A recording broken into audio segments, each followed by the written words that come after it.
Municipal Planning Commission. Before we get started on tonight's agenda, make a quick announcement. On our next scheduled voting meeting is July the 22nd, and it appears we are not going to have enough members present for a quorum for that meeting. So that meeting is going to get rescheduled for Monday the 29th. Staff will repost that, send out the notices, and let anybody know. But instead of running the risk of people showing up for a meeting and not having a quorum, we're just going to reschedule it. So with that, we'll get started on tonight's agenda. Again, it's a work session, so the purpose of tonight's meeting is to introduce items to the members, get a chance to ask questions and get some feedback to applicants, so they have time to make any changes before the meeting. So with that, the first item is public comment on agenda-related items. If anyone in the audience wishes to come forward and speak about any item on the agenda tonight, now's your time to do it. You have 5 minutes. Just ask that you state your name and address for the record. So with that, public comment on agenda-related items is now open. All right, seeing no one wishing to speak, we'll close public comment on agenda-related items and move on to item 2, which is Avery Trace, Phase 1A Final Plat. Jim Carpenter, staff planner. The owner and applicant request approval of a final plat for Avery Trace Phase 1A on 5.05 acres of R8 PRD, medium density residential planned residential development district, located south of Timber Lane Road and east of East Main Street. So this is the final plat for the first 8 lots in an open space of Avery Trace Phase 1A. I believe we were waiting on construction plans for quite a while, and they're in and approved. So outside of that, staff had very minor comments on this item. Thanks, Jim. Do you have a representative for the applicant with us? Chairman, I'll have to recuse myself due to a conflict of interest on this item. Noted. Thank you, CJ. Mike Stanton, 10 Properties. We have no comments. We're working with staff to work through the comments, so pretty typical. Okay. And these are just those larger lots you guys agreed to do up there, the transition? Okay. And that's consistent with what you had proposed originally? Okay. I don't see anything wrong with it. It looks like what they were supposed to bring us. And were there any comments from staff that were substantial that? Now we're working through the ones that we got. We don't see anything that's an issue. Anybody have any questions for Mr. Stanton or comments? All right. Appreciate your service and your time. Thank you. See you back. Thanks. Okay, item 3 is Finley Storage Subdivision Final Plat. All right. The owner and applicant request approval of a revision to a final plat for Finney Storage Subdivision on 3.64 acres zone CS Commercial Services District, located south of Tuat Poplar and east of 109.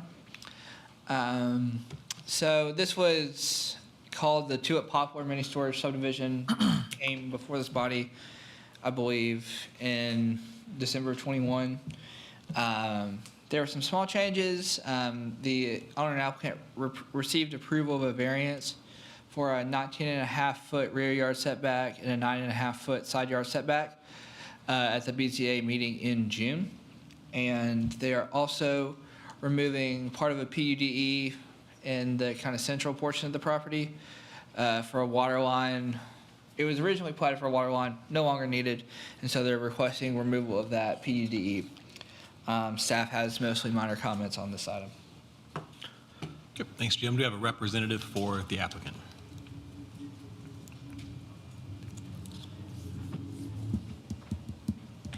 Allison Turner with Greenwood Design.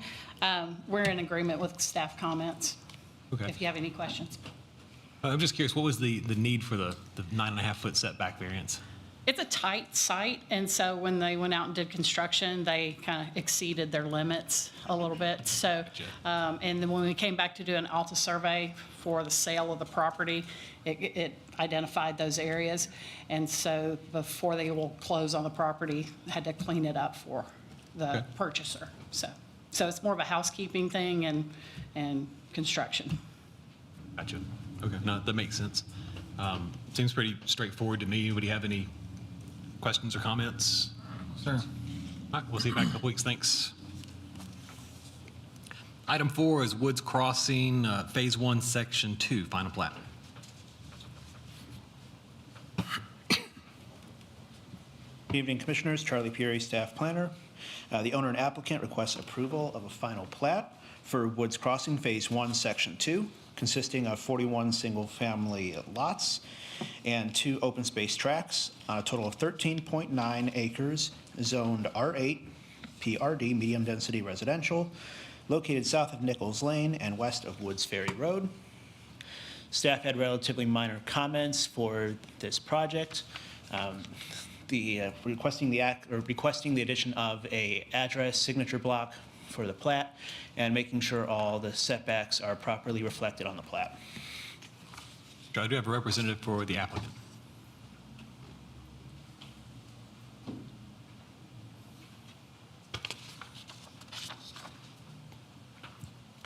Good evening, Sean Winters with Dewey Engineering.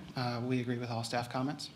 Okay, so everything's substantially, similar to the preliminary plats? And- Yeah, everything's in line with the master plan, Okay. preliminary plat. It seems pretty routine to me. Anybody have any questions or comments? No, sir. All right, we'll see you back in 3 or 4 weeks. And then, probably could have done both these at the same time. So item 5 is Wood Crossing, Section 1, Phase 3. The owner and applicant requests approval for a final plat for Woods Crossing Phase 1, Section 3, consisting of 41 single-family lots and 4 open space tracts on 10.66 acres, zoned as R8, medium-density residential. This is also located south of Nichols Lane and west of Woods Ferry Road. Staff comments were minor, featuring the same thing as the previous plat. Applicant? Same thing, we agree with all comments. More comments? Yeah, same thing. I think it's pretty routine. Appreciate it. We'll see you you. back. Thanks. Item 6 is Gallatin Gap, amended preliminary master development plan and final master development plan. Thank you, Mr. Chairman. The owner and applicant request approval of an amended PMDP and final master development plan for the Gallatin Gap multifamily development on 28.8 acres zoned MRO, multiple residential and office zone district located north of Nashville Pike and west of Harris Lane. So this is substantially consistent with the approved PMDP. The only major change that the owner and applicant are requesting for is to remove the connections to Gap Boulevard, Gap Boulevard. The road connections. They're still providing a pedestrian connection, but not providing a driveway connection. They will have 2 drives, one from Nashville Pike and then one from Harris Lane. And then the rest of the FMDP is substantially consistent with the approved PMDP. Architecture is consistent with what was approved at the PMDP level. And with that, staff's kind of main concerns at this point are regarding sidewalks and access. But we plan to have conversations with the applicant regarding that. Outside of that, we had mostly minor comments. Thanks, Jim. And do have a representative for the applicant with us.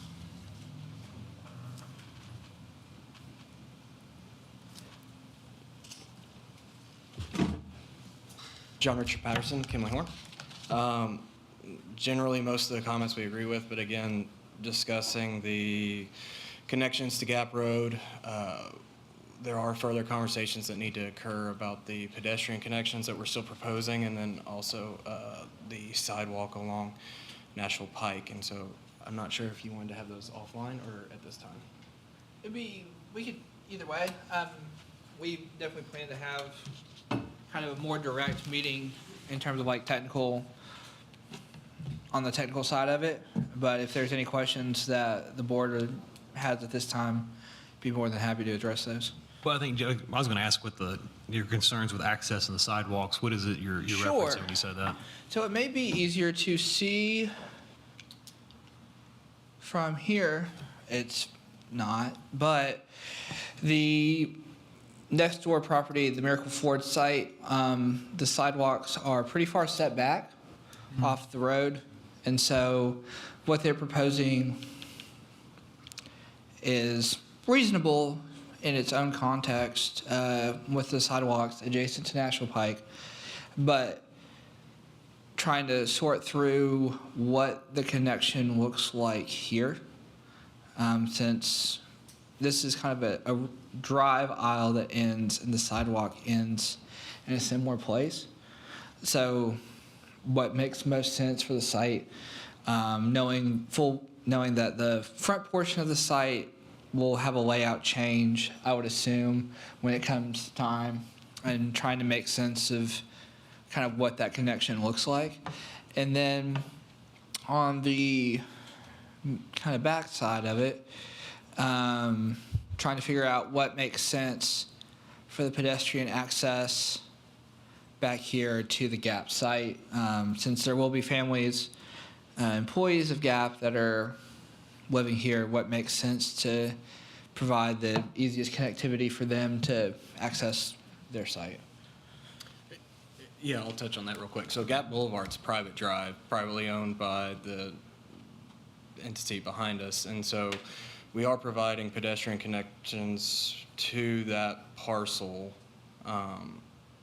but there's comments about extending or showing how we're going to connect to the university down the street. And so our intentions are just to connect to the drive on Gap Boulevard since it is private, and then we'll work with the adjacent property owner it's controlled access, and so they don't want people coming and going without that controlled access. So we're stubbing, like discussed, but we're pretty much just bringing them up to the road network, and then they can travel back and forth that way. So, go ahead, Mayor. I was just going to say, a lot of the discussion when it was at council was about making sure that students would have pedestrian access to those out parcels that would be in the front, potentially also to the apartments. And then, and of course, if you're accessing the Vol State campus by foot, you should be able to also access the Gap campus. I don't know what that looks like. I understand the Gap Boulevard issue, but, and also how it plays into the greenway that the city's also building. But, that is a concern to make sure that all works together in whatever the final design was at the end. Yeah, I mean, that was part of when he was even at Planning Commission that they were talking about was the Opportunity. The opportunity that's there, for workers to be able to live there, walk to work, et cetera. And and students to be able to come to whatever winds up building on those front sites. yeah. So, And we are proposing the sidewalk along National Pike, which eventually down the road, once Ford, which is between us, and then another apartment complex, it takes extending across private property or down the right of way to get to the campus.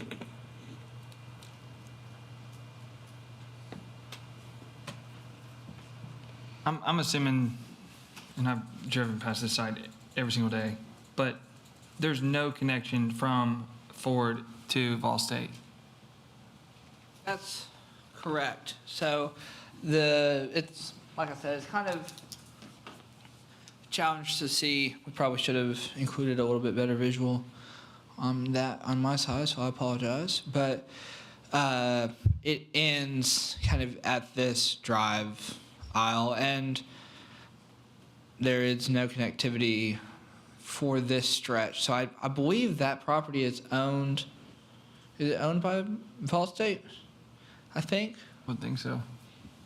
I'm unclear about ownership of that. But we just want to, for their part at least, try to make it make sense with what's there.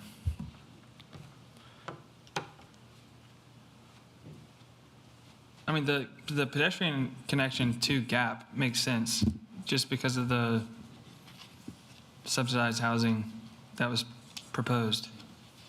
well, it's more proposed. It's what It's what they that's how were. they sold the project. Yeah. Was the architecture discussed at any length Yes. at council? Well, they did come back, not something that I love, but something that did have far better dimension and Okay. appeal than, Jim, you may recall, show us. It had some dimension.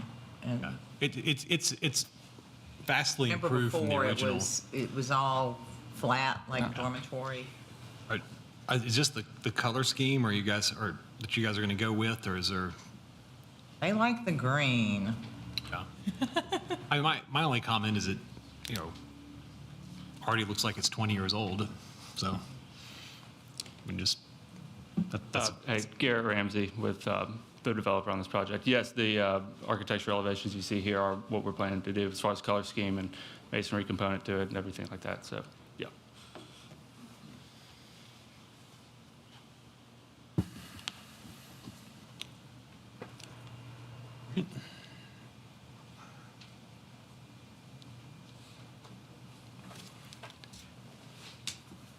I don't have any other questions. Any other comments? No. No, okay, well, I just need clarification. Go ahead. Is the problem in back, Gap Boulevard is private, they don't want to connect to Gap Boulevard, correct? That's my understanding, yes. We have pedestrian connections up. You have pedestrian connections to Gap Boulevard. Sir, if you come up if you're going to speak. So.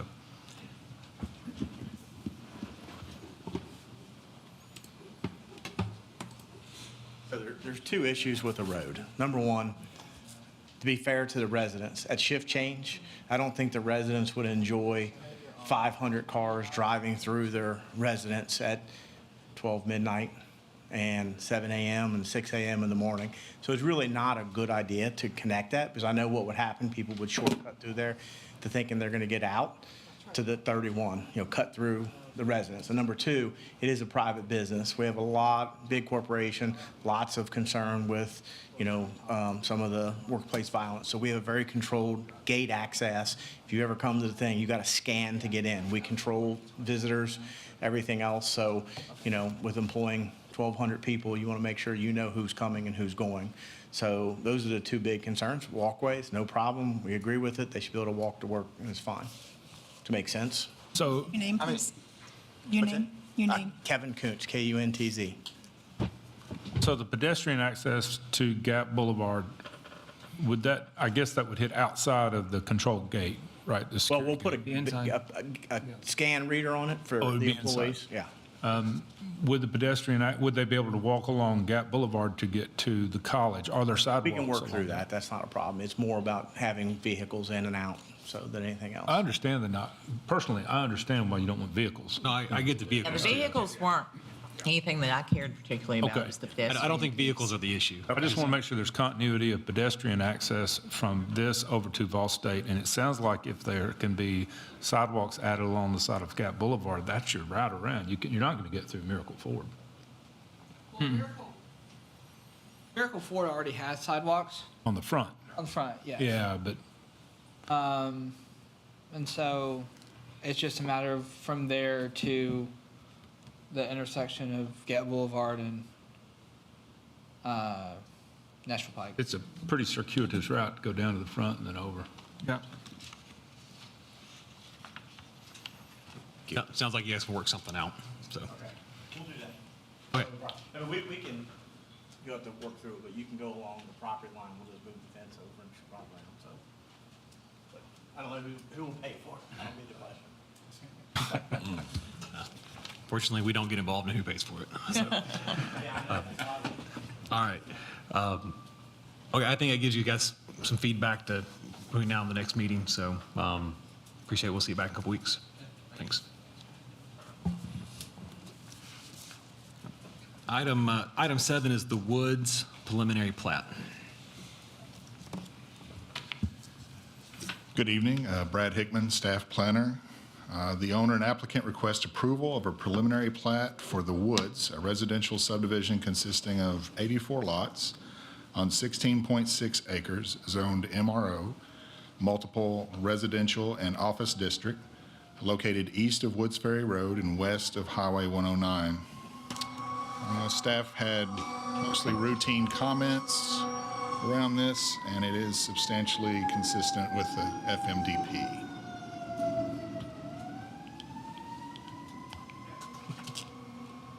Thanks, Brad. Do you have a representative for the applicant tonight? Mr. Chairman, I'll have to recuse myself from this item as well due to a conflict of interest. Thanks, Jay. Eric Cox, 615 Design Group. We're actively working on addressing all staff's comments. Okay. What are the big concerns, or is there anything major you guys are working through with them? No, just some clarification on the open space mainly. Okay. Brad, what's the concern, or what's going on with the open space on it? Just mostly labeling and delineating it correctly. And there's just like here at the bottom, this little piece was cut off, so we'd like that shown. Nothing too major. Help me with my bearings. Where is this on South Water? Poindexter Bait Shop property, the big field, Okay. when you drop down South Water. Got it. Okay. Just trying to figure out where I was at on the map.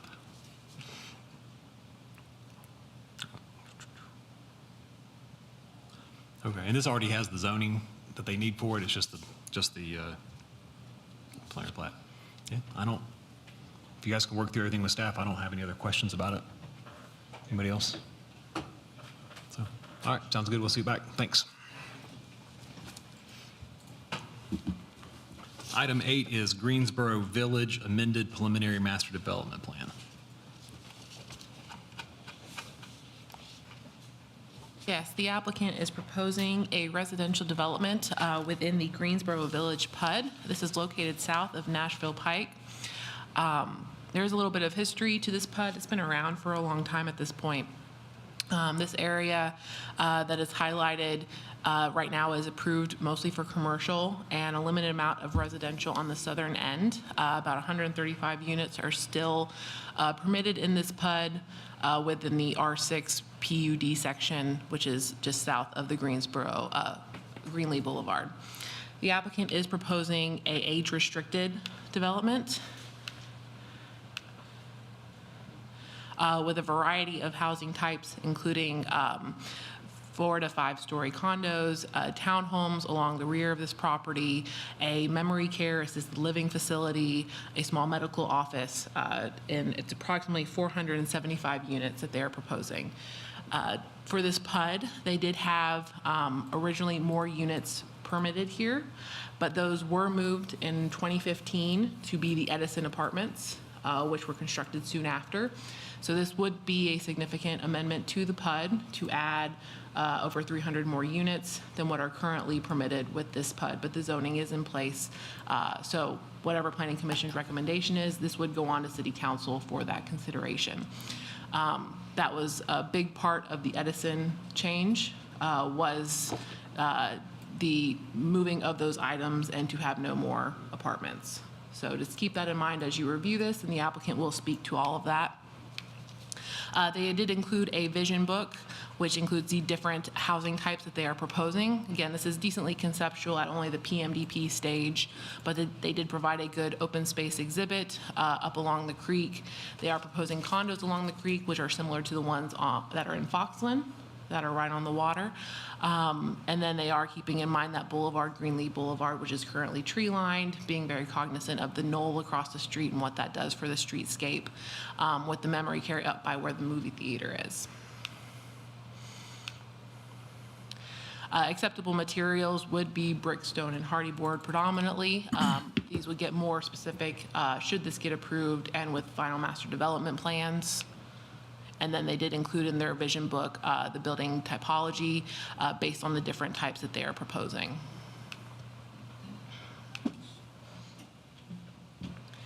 And the applicant is here to discuss this item.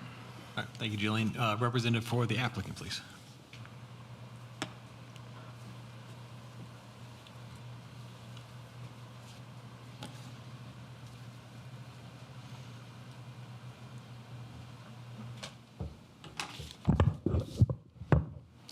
Good evening, Mayor, members of the Commission. My name is Gary Vogren with Kaiser Vogren Design. We are land planners, landscape architects local to Franklin, Nashville. Thank you, Jillian, for that presentation. Basically, I just wanted to kind of walk you through the master plan, what we're thinking about doing here.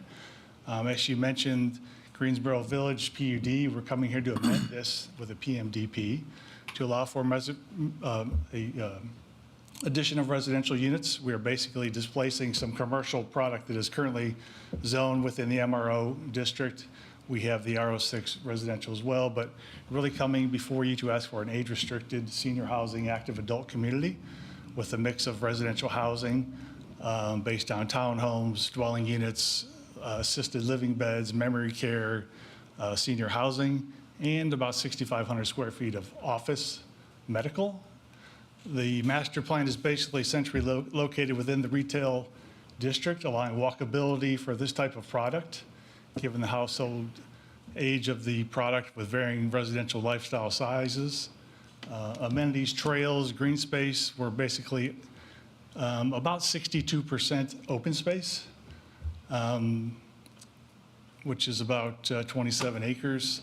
We have greenways, trails connecting different parcels of the project to all the communities, but having the beauty of walkability to the adjacent retail, pharmacy, grocery, movie theater is a very dynamic space for this type of housing.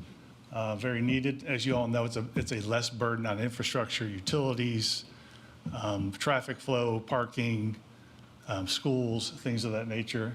But really wanted to make sure we got a transition of density from the west of Nashville Pike down to the south along Greenlee Boulevard, the floodplain, offering a variety of residential product. As Jillian mentioned, we have the 125 beds adjacent to the movie theater. The rest is a mix of residential housing as well. Could you go to the next slide, please? Yeah, this talks to open space. So good majority of open space, obviously floodplain, floodway. So we're staying off the 100-year floodplain line, providing this activation of open spaces for all the uses, basically transitioning from Nashville Pike senior housing, and then along Greenlee Boulevard down to townhomes, transitioning to the residential and allowing buffers for those and landscape as well. A good transition of density. As she mentioned, this is requesting about 475 dwelling units plus 125 assisted living memory care beds and a combination of different residential uses. Next slide, please. As she mentioned, offering a variety of architectural product. We'd like to respectfully request the 70% reduction of brick. We'd like to offer a varying degree of architectural styles and character. Next slide, please. So we pulled together some imagery of different product types we've either worked on with different master plan communities or something local to this area. So showing just the character of the townhomes. We have about 35 townhomes in this project, and these are just a different variety of opportunities that we see in terms of architectural character. Some are front-loaded garages, some are rear-loaded garages, so a combination of both activated on the street. Next slide, please. This shows a different variety of the residential dwelling units along Greenlee Boulevard and along the Greenway, ranging in 3 to 4 stories. Basically, to take up grade on the site, as you know, the grade along Greenlee Boulevard transitions from high to low to the floodplain. So having a 3-4 facade, 3-story facade front and a 4-story rear allows the grade to take up downhill. So we have a 3-4 split. And then along the lake, we have a 4-story, 5-story split to take up grade as well, too. And you'll notice that it is the Reverie Point on the bottom left, a very similar building in this area in Foxland.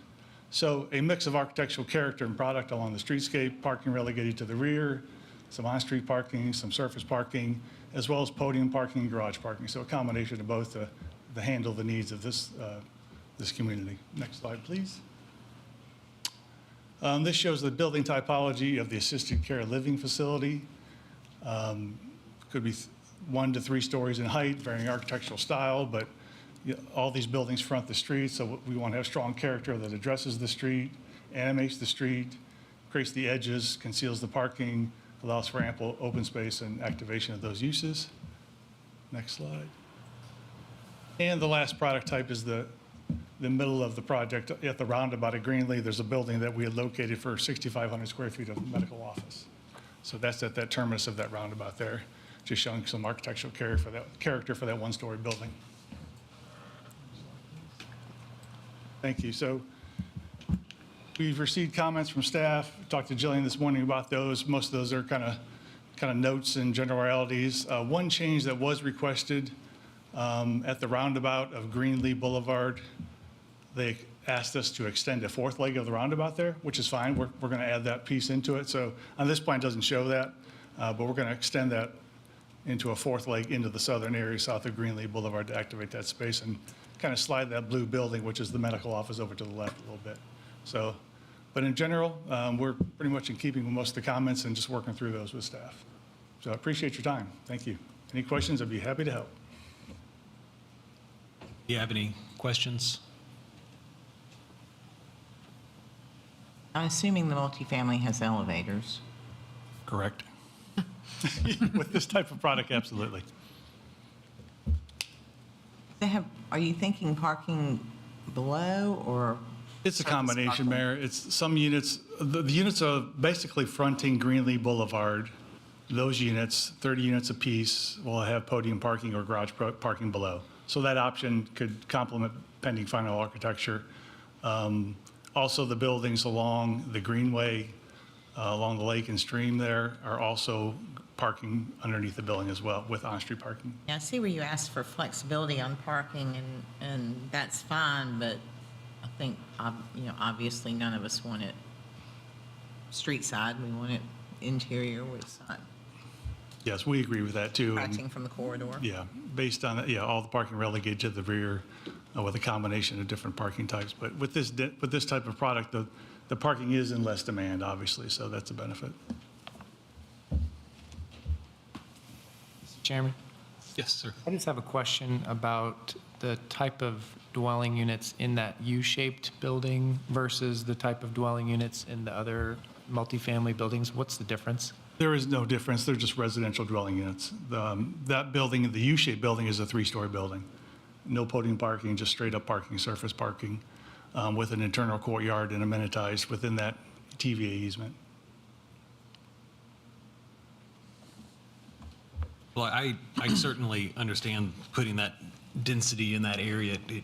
Quite frankly, I think it fits with the other townhome communities and the density, the walking to the retail. So it makes sense. It's a good looking product. One of the things you mentioned was the 70% brick requirement and looking for variance on that. I personally don't have any problem with variance on the brick. It's something we're talking about in our zoning updates that needs to be brought up with the times. So as long as the architecture is good, I don't think you have any problems with that. Are you looking for any height exceptions with the buildings, or are we going to be able to stay within the height restrictions?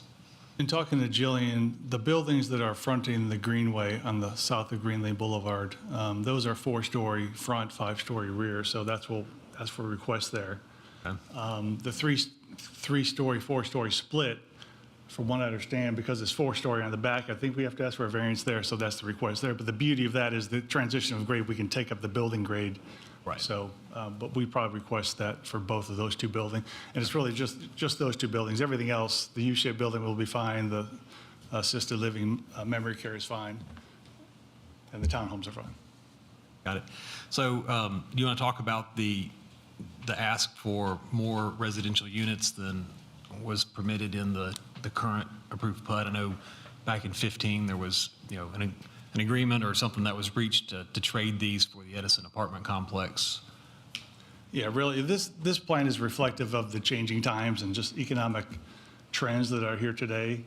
As you know, the Emerald District back in the day in this PUD was commercial, retail, but just given the demand for the housing, the need for something this unique, a walkable community, to have all these services around you and displace some retail, commercial with some residential to allow this walkability is really the request. Just to allow this something unique in this community, to allow just a family-type atmosphere that you're close to your family, you can move in with the development within the product you seek to have at this age. But that is really the request, because the central piece for the U-shaped building and the assisted living, that was basically where commercial would be.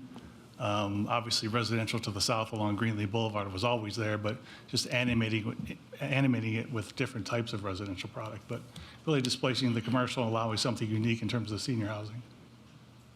I think, too, as what we didn't see in 2015 was the commercial that was integrated into other developments in other parts of the community. Even, what will be the resurgence of Southwater, what what's happened around the Kroger Marketplace, what's happened out at Long Hollow and Station Camp, even Station Camp. I mean, all those areas have kind of developed their own kind of retail centers. And I think we're seeing that retail center on that side of the road where it is and more going on the other. And so I get what you're saying, but I don't think we would have any support for this except for it being the age restricted. And I think that is certainly compelling because that's I had someone tell me recently that age group just hands money to a community because they come to a community, they don't use your services, they're your volunteers, they're good for your economy, they participate in your workforce, but they're not using your schools. And typically when they move to those kinds of developments, they come with some level of affluency where they're not, Oh, yeah. a burden. I think this is a good project and it's in the right place for the use. I don't have an objection to that, but what's remaining in the PUD as it was originally approved? Is this the last of it, or is there more going up Greenleaf Boulevard that's a part of this master project? We've been focused on this portion in particular. We've studied some other portions north of Nashville Pike in terms of more retail-centric, but we've been focusing really on this residential animation, the senior housing, active adult community, if that's what you're asking. There's a little bit left north of Nashville Pike, and then the SP specific district way up on that. That's not really in the PUD, but it's kind of an extension of it. Okay. But there's a little bit north of Nashville Pike still. So is it commercial or is it residential uses? I believe it's commercial. I don't think there's any more permissions for residential up there other than what's in the SP district. Okay, so. And I'm going to miss it. Is the entire thing age restricted or just a portion? Correct, the entirety is senior housing, active adult with medical office. I mean, the only two comments I'll make is I think we talked a lot about compact development in our comp plan change, and I think this entire area is general urban, correct, Jillian? The northern portion of this property is general urban. The southern portion is suburban. Okay, which was already residential. Okay. Yes, it was. Yeah, I mean, like I said, I think it fits and it's a good use. And going back to your point, it gets the compact unit, it gets the density, it gets the people in a small area where it's better for the city to afford it. Yeah, and the other point about that age group or the age restricted is they're also not your peak traffic time users. Yeah. And they're not adding to schools either, typically. So, yeah, it's a lot of pluses. Okay. Any other comments? I think it's a good project. I'm looking forward to seeing you guys come back with it and watching it go through the process. Sir, we'll be resubmitting in a week. Last comment I had, will there be golf cart parking? Golf cart parking? Yes. Haven't talked about it, but I guess we'll. There is It's a thing. It's a very valid ask. In some of the residential communities, we've done senior housing all across the country, basically. That is something that is part of the deal. It's concierge service. It's, that U-shaped building that we show up there. It has residential units, but it also has a knuckle in the middle that is the amenity place where the concierge happens. Could be a retail, could be a barbershop, salon. Cool. So, I things think like that would be very appealing to Yeah, your it is future very much so. residents. And I know that that's a big thing in that area and Publix. I don't know if they have golf cart parking or if they just make their own. They make their own. He speaks from experience. But yeah, I mean, there's a lot in that area. One of the concerns regarding that U-shaped building that I at least am potentially seeing is it seems like there may not be enough parking for that. I don't know if you have a plan for how to park that many units for that many spaces. That is basically a footprint of a very key senior housing developer that they do these buildings all over the country, and that is basically their parking and building layout. So that works out perfectly for that tenant. It is a very low parking demand. Even your parking rates are very low as well, but that fully parks that type of product there. I mean, is this something? It's 150 units and 62 Is that the memory care? parking spaces. Oh, that's just a standard. It's not podium, right? It's just a 3-story. Surface parking, 3-story, 150 units in that building. 60 spaces, and that works. Yeah, I mean, that's the demand, and we'll go by your parking demands as well. I think yours is like 1 per 3 units or 1 per 4 units for senior. For senior? For senior housing, for age restricted? Yeah, So you'd meet it by code? yeah. That's the intent. I mean, here's my thought, Brian. Absolute worst case is if you end up having a problem down the road, you have ample open space to Yeah. potentially correct it. Wait a minute, I have a Not that question. you're gonna, I don't see it being an issue. Go ahead, John. I have a question. Does the parking, you said it meets it by code. Does the parking for this, is it the same in our code as a nursing home? Because I'm 58, and I got to tell you, I need 2 spaces at my house. Go ahead. I think there is specific to senior parking. I mean- I don't remember what it is. You'd be overparked on the south side based on this plan.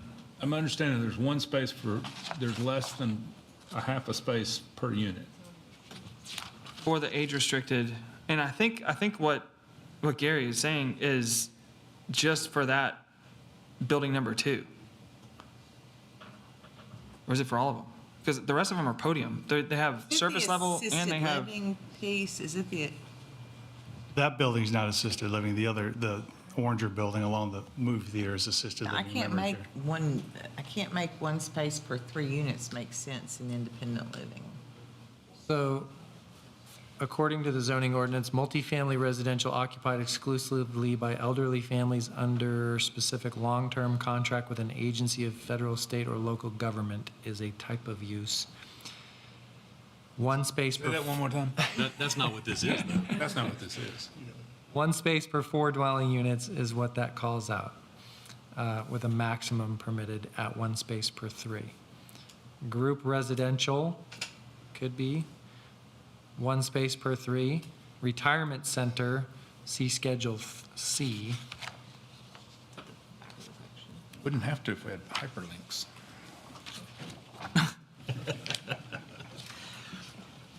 Yeah, but so far, those uses don't seem to apply to this building. If it's just age restricted, it's not a retirement home, it's not a memory care facility. Schedule C says retirement centers are a multifamily residential use with common areas and support services for exclusive occupancy by households of which at least 1 person is 62 years of age or older. Such facilities exclude multifamily residential occupied by elderly families under specific long-term contract with an agency of federal, state, or local government. Retirement centers require a minimum of 1 off-street parking space per 4 dwelling units and a maximum of 1 off-street parking space per 3 dwelling units. Also, additional parking area must be available on the site to permit future conversion to standard multifamily residential use, which complies with sections 1103 and 1104. Any change in use shall require a site plan and shall meet parking requirements. Really don't think that people who don't drive are going to be living independently in Gallatin in that area. I mean, they really are likely to have a vehicle because there's not options for transportation beyond being able to Right. take yourself. What's the age restriction that you're going to have on these units? 5. 5? Oh, what is it? Was that the question? 55 is typically the, yeah. Okay.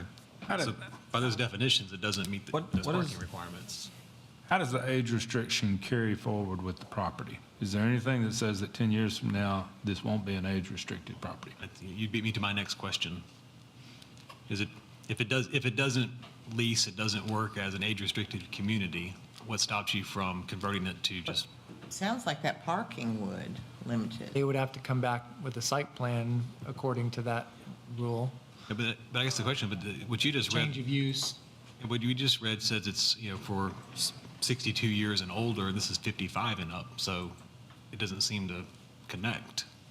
I mean, we can work through the age technical requirements, but, typically we work on 55, could be 60, but most call it 55 plus. But, the intent is to build this community with this opportunity here. If it does come back to conversion to multifamily, not that we're asking for that, I'm sure we have to go back to the very beginning and come through, but, we're offering a flexibility here to allow this type of residential use and move forward with it with your consent.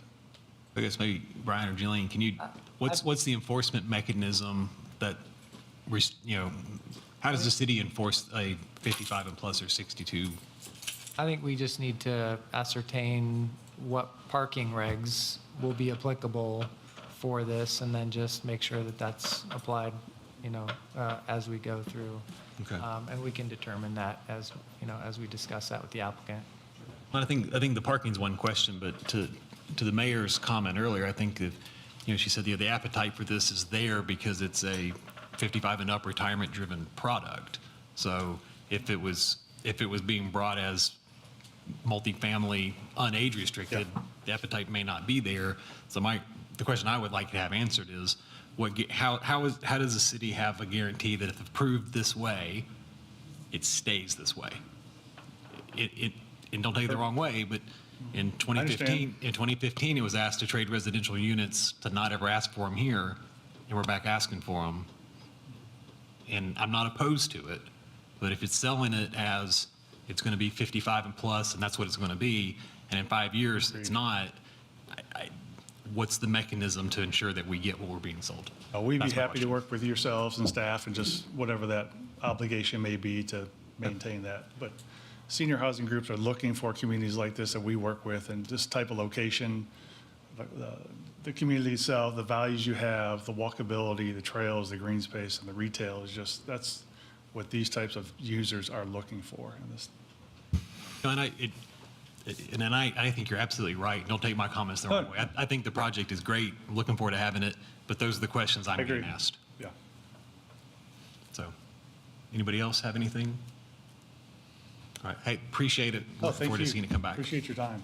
All right. Happy 4th. Thank you. Thanks. All right, item 9 is Dollar General Southwater site plan.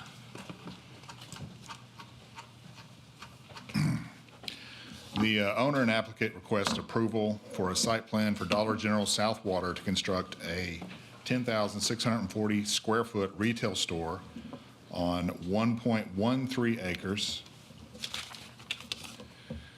Zone CS, Commercial Services District, located at 683 Southwater Avenue. You can see here from the map, it's pretty much in that parking lot. Just make sure I know where I'm at. Is that the old bowling alley? And okay, it is. The old TG&Y for, Oh, that's going way back. right, Mr. Pereira? What's that? I said the old TG&Y, right? When Wendy's. Staff had mainly comments around landscaping and buffer yards that weren't clearly outlined on these plans.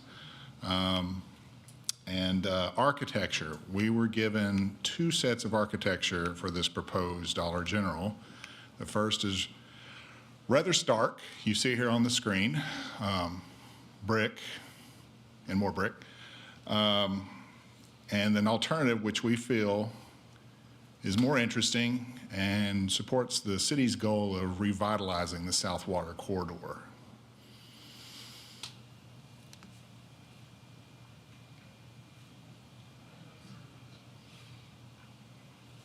All right, thank you. Do we have a representative for the applicant?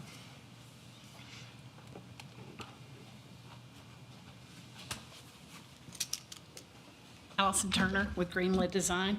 And yes, TG&Y. Thank Where you. about my Star Wars figures. So yes, Dollar General has come in. They are looking at this property. If you can go back to the site plan.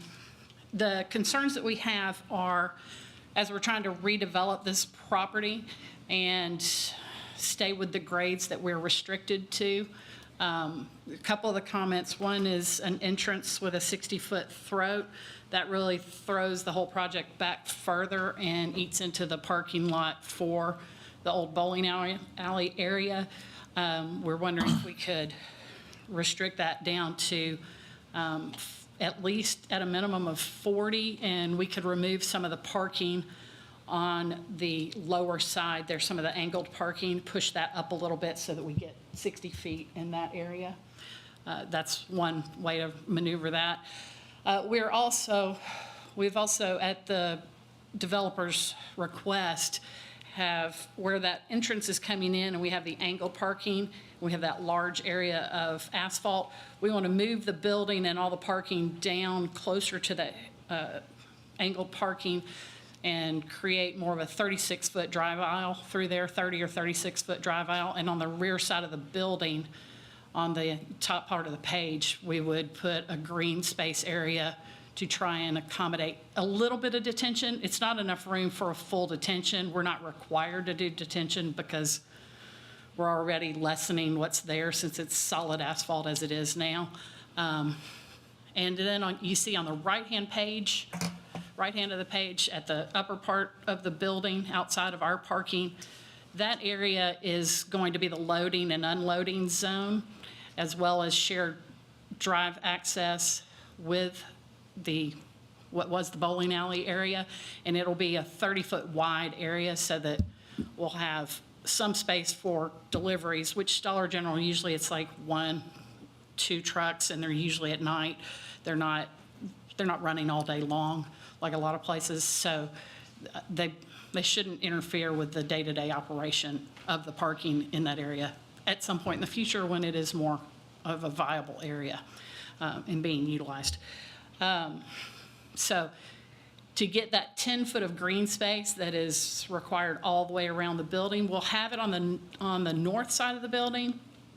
The building is 10 feet off the property line now.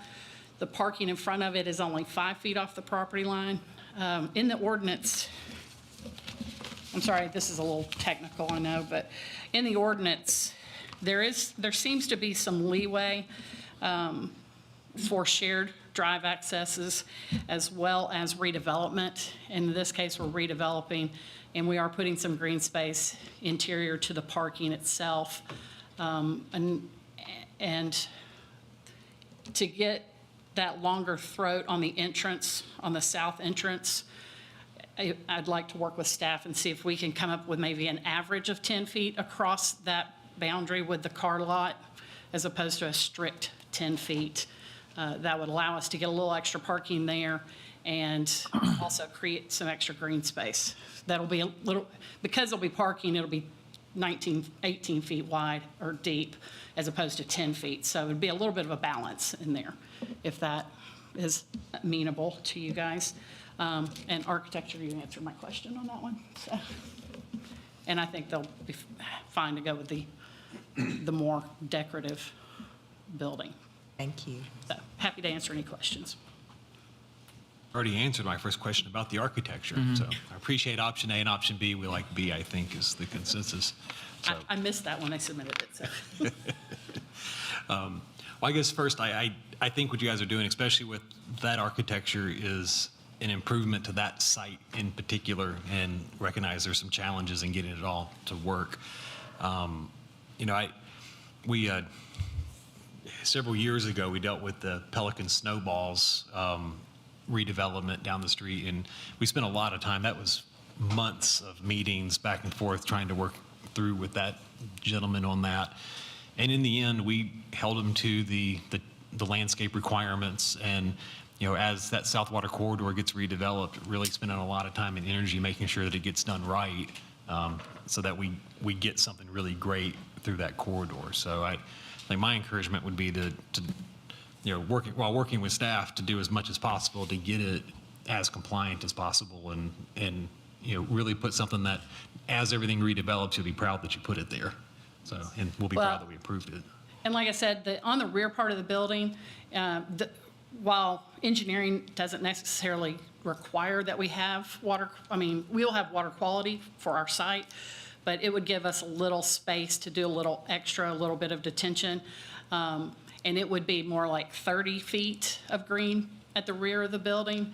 And as you can see, there's another drive aisle back there. So you have a drive aisle with a green space at the back of that Dollar General store. So I think overall the products should look way better than what we're currently used to driving down through there. So, because, I mean, I want to be proud of it as well. And I've worked with Dollar General on numerous projects. So the one area that is a challenge is on that, as I say, the right-hand side of the page, trying to accommodate access to the building and access to the parking, that shared drive aisle through there, because the whole thing is asphalt right now. And so I can't tell you what they're going to do on the other side of that as far as green space or islands, because right now there aren't islands, it's just stripes. But that would be our request, is at least on the back side, on the parking lot side, that maybe we don't have that green space, that 10-foot there. Because it's almost like a PUD in that it's all going to be a commercial development. And so, at least according to the ordinance, that seems to be allowable. I can show you. So we can work with staff on at least presenting the best product we can for you, and then I guess you guys can make a decision on that. Okay. Anybody else have any questions, comments? I think this is definitely an improvement. I mean, you made my comment, let's not lower the standards on South Water because it's South Water. It's the only way to redevelop it is hold the standards to the architecture. I do have a comment. I haven't had a chance to inquire upon this, but do you know the mind of the owner of this property? Does he envision selling this off in segments? Because we have, you know, an owner here on this corner and Right. here, and there's a concrete curb here.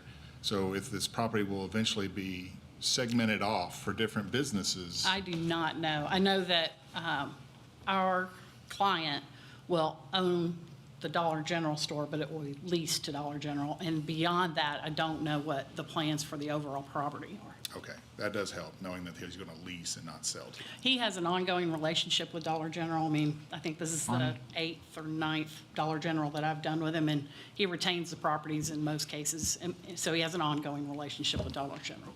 Will this be 3 Dollar General stores within like a 7,000-foot stretch of road?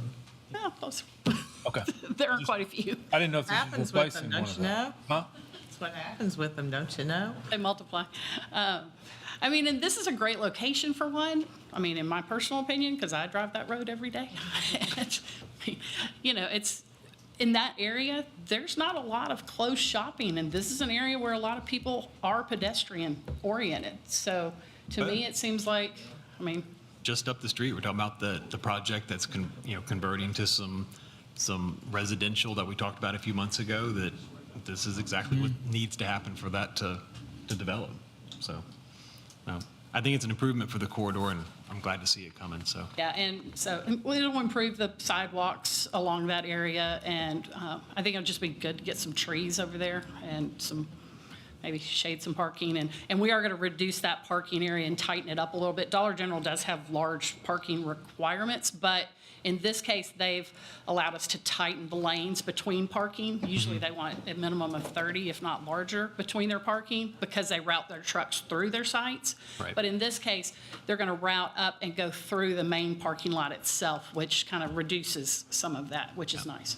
And you clearly have, until the rest of it redevelops, there's obviously plenty of parking off-site in the area. Yes. So, and right now, we exceed our parking requirements, which is way above what Dollar General needs. They only need 30 spots for their store itself. Gotcha. And we're at 40. I think the requirement's 35. We may reduce that parking down a little in order to accommodate some extra green space. Yeah, I've never seen 40 cars at a Dollar General. Never. No, they have it down to a science. Like I said, they do these everywhere, and 30 is in excess of what they need. Most requirements by cities require about 40, so we ask for variances on Dollar Generals a lot. And this particular one, I think we exceed what is required by 5. I think 35 is all that's required. So in order to enable to reduce that down, we can get a little more green space and at least get that kind of more dedicated driveway. Lovely. Sounds like a good compromise. All right, thanks. We'll see you back in a couple weeks. Okay, item 10 on the agenda is the crossings at Hidden Creek rezoning with amended preliminary master development plan. Yes, this is going to be an expansion of the crossings at Hidden Creek to the north of the existing master plan. This is what has been previously approved for this area. Again, we're along Big Station Camp, adjacent to McCain Station, which is currently under construction. This will have the Bison Trail extension as well as Jenkins going through this property. So right now they were originally approved for 318 units. That went down last month to 311 units with an amendment to their plan. And they are now asking to include the remainder of this property on the other side of the creek. This is still along Big Station Camp, and the city limits line is just north of this property. This would result in a total of 870 units for the entire master plan, and they are asking to rezone this additional parcel completely MRO, including the parcels out front along Big Station Camp. They are proposing a townhome model similar to what they're currently doing in McCain Station and in the crossings. They are also including a alley-fed product, which we have not seen in this development yet. They also have a condo product that they are proposing and potential for mixed use along Big Station Camp, which would be both a commercial with a residential product as well.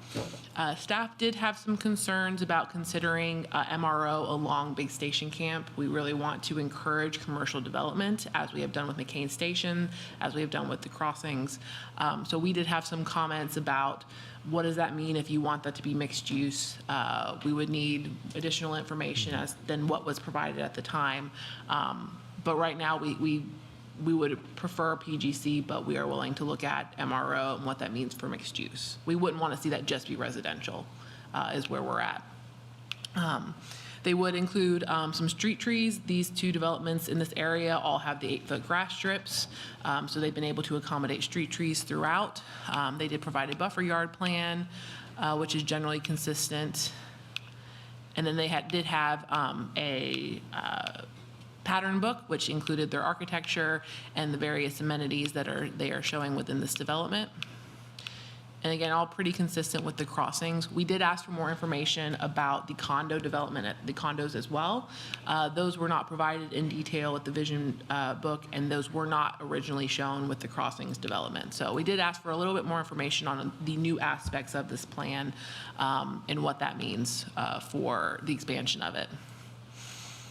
And the applicant is here tonight to further discuss. Gillian, do you have a representative for the applicant tonight?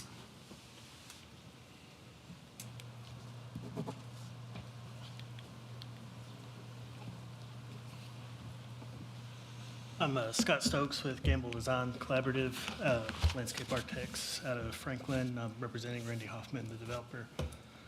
One clarification I'd like to make, the 870 units includes the mixed use in those front parcels. If you don't count those, it's 455. We're still in discussion with city on the best way to move forward with the mixed use and what the appropriate density is for those. So that 870 was just kind of an estimate based off of what we were kind of looking at that time. We don't have an end user yet, so it's still very high level conceptual. And that would come in with a separate master plan? Or would have to amend this one? I've asked for more information with the resubmittal, if they would like to do MRO of the front parcels. If they keep them PGC, I think there's a little bit less information that I need, but if we're going to talk about mixed use, I need more information. We have started pulling together more conceptual architecture, and that will be included in our next submittal.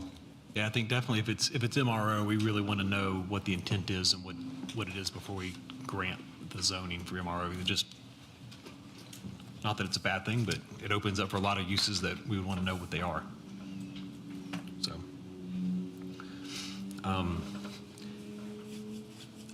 So is it fair to essentially look at this as an extension of just the existing neighborhood? It's just another phase? Yes, everything is going to stay in line with what's in McCain Station, crossings that's currently approved, and then this will just be more of the same. I see the majority of these are alley loaded. Would the ones at the very, very top be alley loaded as well? They're front loaded. Front loaded, okay. Is that, and that's more of a condominium product? The 6 I'm talking about the units that come townhomes. in on Townhomes.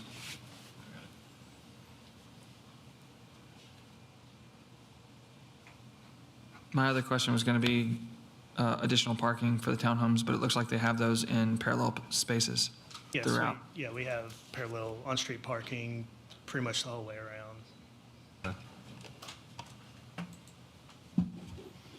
So I guess, Jillian, the main concern I'm hearing from you is the intent for the MRO and more information there. Is that the main concern? Yes, we would want to make sure before that was rezoned to MRO that we had more information. Okay. And then it would be the responsibility of this development to provide the stream crossing. Correct? Sorry, repeat Like that. the stream crossing that's shown is not in any other plan. It would be in this plan.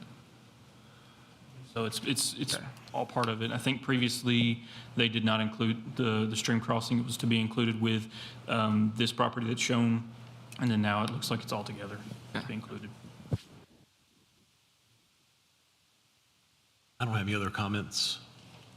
Anybody else have anything to add? Sounds good. All right, we'll see you back in a couple weeks. Thanks. Item 11 is 1480 Nashville Pike rezoning with preliminary master development plan. Yes, this property is located at the northeast corner of Nashville Pike and Greenlee Boulevard. This is a large vacant field right there across from Racetrack. They are proposing a multi-tenant commercial development at this corner. Right now, this property, so the southern half of this property is split zone between SP, the specific plan district, and MRO PUD, the Greensboro PUD, which we've already discussed tonight. In 2020, they moved the SP district down to include a good portion of this property, and they're requesting to move it back up a little bit to do basically what the PUD showed before. This is actually what this property was originally supposed to be. With earlier plans from like 2015, they were imagining this to be a retail strip center. And so by including it in the MRO PUD, they're getting the permissions of the PUD, that the uses that it allows, and can follow those guidelines versus trying to change it to the specific plan, which doesn't really fit what they are doing here. Again, this is anchor store with retail and 3 out parcels out front. Those out parcels would require their own FMDPs whenever they are ready to come in, but they would have various uses that would be permitted, such as food service, retail, general personal services. And then we do have some elevations. We've asked for a little bit more considering the visibility of this site. This is a particularly visible corner, and with something of this size, we really want to make sure that we'd have some really nice architecture, given that Greenlee and Nashville Pike are such traveled roads in that part of town. So we have asked for a little bit more consideration of materials, varying roof heights, undulations of the front of the building, making sure it's not too flat, to really give us a very positive view, visuals coming into Gallatin. And the applicant is here tonight to discuss. All right, thanks, Jillian. Do you have a representative for the applicant?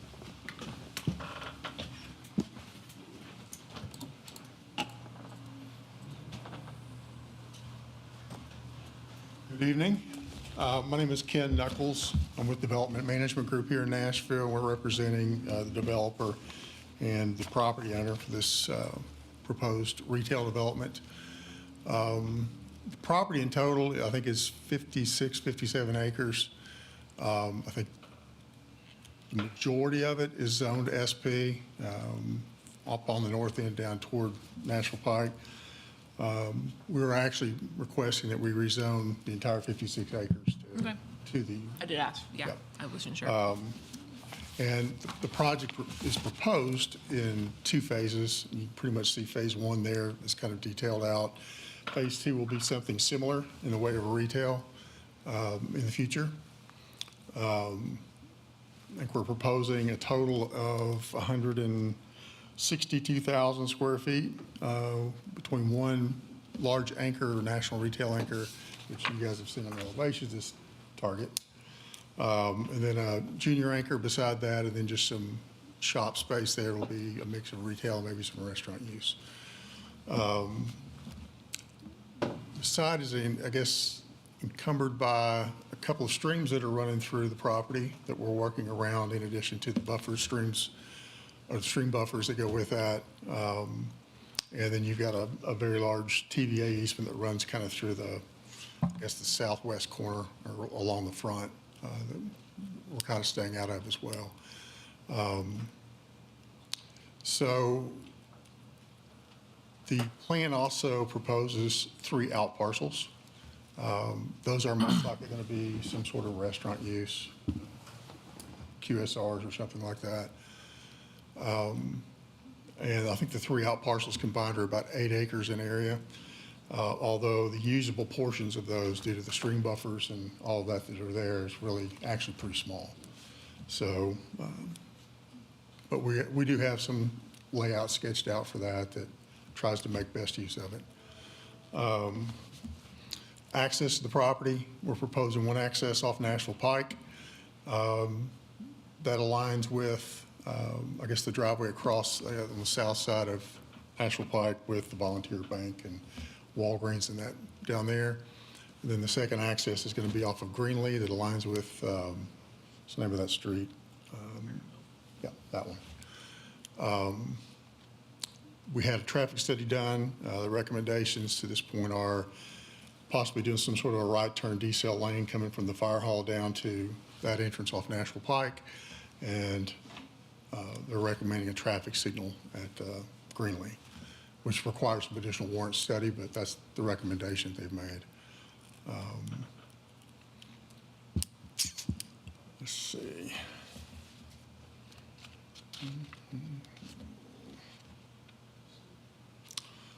From a parking standpoint,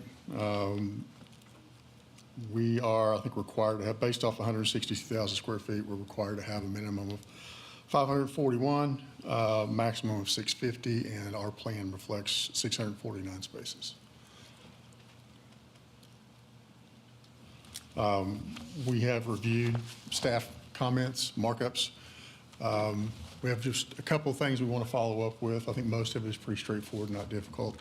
But we want to talk in more length about architecture and how we can meet those requirements, and also a little about the greenway that you want along the intersection there, and then also about the access to the college next door. So there's a few things we'll need to follow up with you on to get more information on.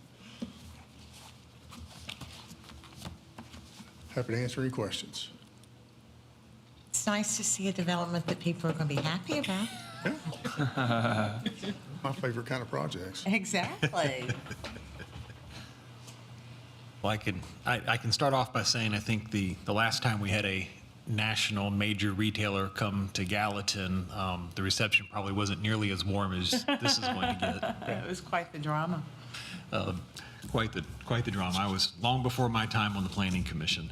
But I guess one comment on the architecture, I do agree with staff. Anything we can do that makes it as attractive as possible, being that it's such an important corner for the city and highly traveled. And I think that corridor is going to continue to be more and more traveled as it becomes developed. There's I actually used to spend a lot of time in Wisconsin, and there's a Target store in Madison, Wisconsin, that I'd love for you to take a look at the architecture on and see if it is something that it's actually a Frank Lloyd Wright inspired type of architecture on a Target store. That sounds pricey. Up in Madison, Wisconsin. And the Nashville West side, I remember thinking that was pretty. It's been a lot of years since I was there, but I remember thinking that was a nice site. Yeah, but well, they call that one in Wisconsin Target. Go ahead. I'll So, let you finish your thought. John, I think they do with a slightly different accent. Okay. I had a question, because I know we looked at, this is a good project. This is exciting to see it come. I thought Target looked at this site 10, 15 years ago. What big box was it that was going to go in this very spot? It was Target back in 15, I think. It was Target, okay. Has the Peyton Cemetery already been relocated off the property? The what, sir? The cemetery that's. I'm not sure about that. It's up in phase way 2. up there. It's in phase 2? Okay, never Yeah. mind. Not an issue then. And just so you guys know too, from an architecture standpoint, this is a new prototype. It's a 128,000 square foot prototype for Target. They're smaller than their bigger one typically. So this is a new prototype they're developing, not just from a planning and floor planning and layout standpoint, but also architecture. So any opportunity we can give them to interject some desires and stuff that you guys have. This wasn't an SP. SP obviously came with a long list of architectural requirements, which by removing the SP would kind of go away to a large extent. So at this point, we're looking at the 70% brick stone stuff, and then some of the additional thoughts you guys have on what you'd like to see happen beyond that. We can talk about it. Yeah, I think we've expressed the 70% brick, we're in the process of a zoning ordinance update to. Okay. It's not something that looks good. Yeah, I tell everybody, don't let that requirement drive your design. My comment is, I mean, I know everyone's talking about architecture, but I mean, what's shown on the screen is a far cry from what you normally see at a Target. Meaning, what I'm saying is, it looks much better. Yeah. So I'm with staff as far as like inundations here and there, but I think it already is looking really good, in my opinion, just from an aesthetically pleasing standpoint. Everybody on our end, from the developer to Target themselves, I mean, they're all very fired up about this direction we're trying to go in and get this done. And of course, we're also dealing with Corps of Engineers and FEMA and stuff on floodplain issues as far as doing clomers and things like that, as well as I think there's 2 stream crossings at the moment that are proposed. It's all being worked through by the folks that are designing it, going through that process of permitting that stuff as well. I do have a question about the parking. So our ordinance would require, I heard 541 spaces? Yes, based off of 1 per 300. Gotcha. I guess my question is, and I'm sure Target's, and you guys are taking this into account, but as retail has changed, we see these stores with these sea of parking lot that sits empty most of the time. So is that their formulation that says that's the parking they need for this use, or is it? It is, and this is less parking than you would normally use for their larger buildings. Yeah, when we added the maximum parking requirements a few years ago, that was to avoid having overly large parking lots. So if they're within their range, then that's acceptable. And this will help support the additional tenants in the space as well. Like, it won't just be Target, it'll be Well, and it'll other shops. be well used by the folks across the street in the new development. I hope this is one of their first deployments of a new prototype. That'd be fun. Yeah. Yeah, they're pretty excited. I think they're going to do more of these, just because of the trend or the direction that retail and things are going in these days. So this allows them to continue to build stores and be successful with them. So not that they won't build bigger ones at some point, but this was a good location for this. I don't have anything else to add to it. I'm excited to see it come to Gallatin. So, anybody else have any other questions? All right, thanks for the time. We appreciate it. All right, item 12 is Patel East Main Duplex Final Master Development Plan. All right, thank you.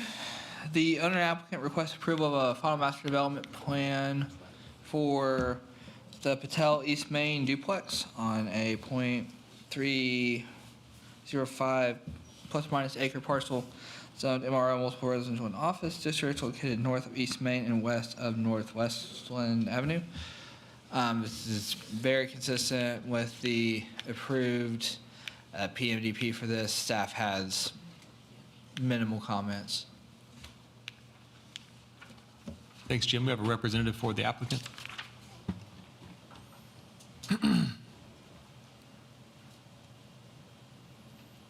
Allison Turner with Greenwood Design, and we're in agreement with staff comments.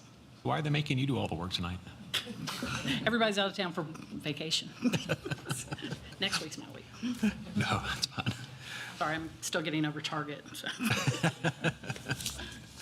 So. Okay, so mainly minor comments, nothing significant, guys. I didn't have anything else to add. I think this was in line with what we had previously looked at. Anybody have any questions, comments, concerns? Sir. All right. Sounds good. Thank you, ma'am. All right, don't go far. All right, item 13, Habitat for Humanity rezoning. All right, so this is a little bit easier to see with the location map. So the owner and applicant request approval to rezone an acre from the R10 medium density residential zone district to the R6 high density residential zone district located at 571 West Eastland Street. So the owner and applicant are requesting to rezone this parcel to R6 to be consistent with this development, with a potential, I think, addition to Pafford Place for Habitat for Humanity. The applicant? Again, Allison Turner with Greenwood Design, and we're in agreement with staff comments. Yeah, I mean, this makes perfect sense to bring the zoning in compliant, with the rest of the project. How many more units do you think you're going to be able to build there? It's just the one more? This, just one. Okay. I mean, this lot is just slightly less than what's needed, so this will allow it to, we'll come back and bring it back with the Pafford Place and amend that to include this. Okay, got it. That makes a lot of sense. Any questions or comments from anybody? This one seems like a good idea. All right, thanks. We'll see it back in a couple of weeks. Thank you. That takes us to item 14, which is other business.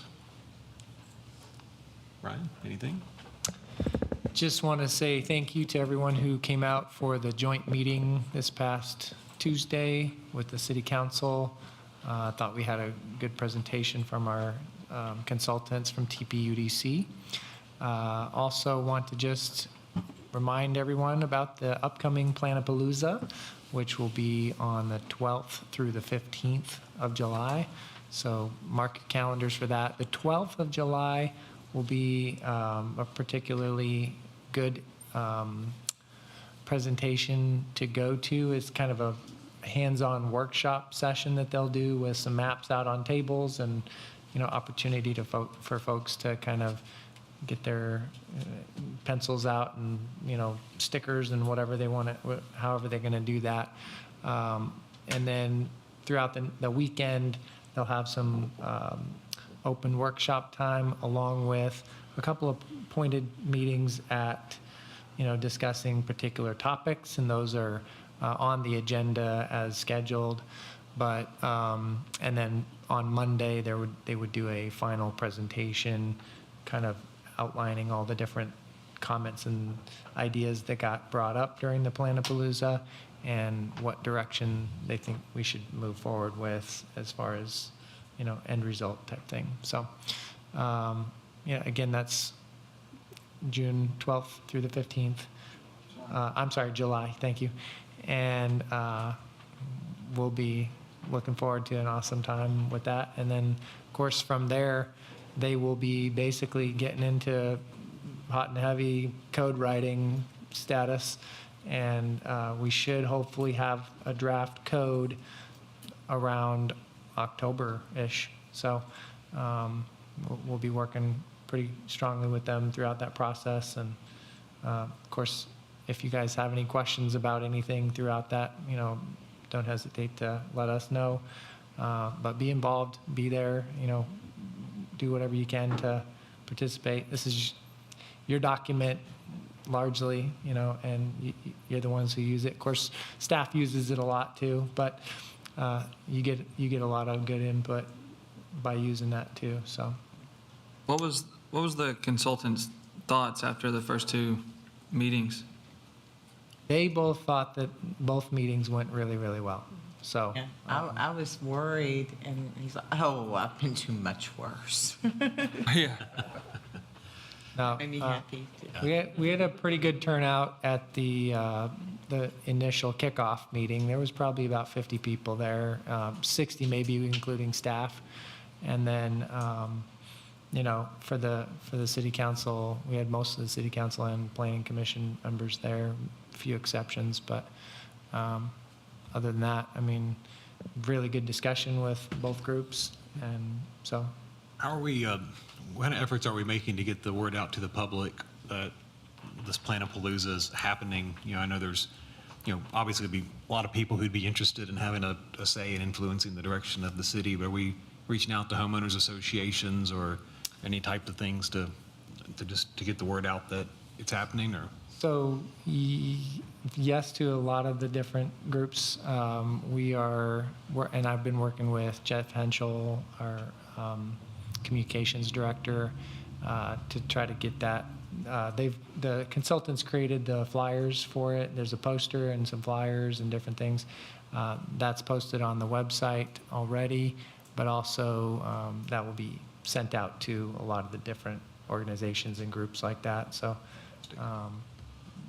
just trying to get whatever kind of contacts we can to be able to share that out. And of course, you all, I'll email that to you directly as well. And if you can do your best at sharing it to your friends and neighbors and homeowners association groups and whatever associations you have, that would be helpful as well. So. Glad to. All right, thanks, Brian. Any other business or announcements? That's it, other than just announce that the planning staff is officially 100% hired. We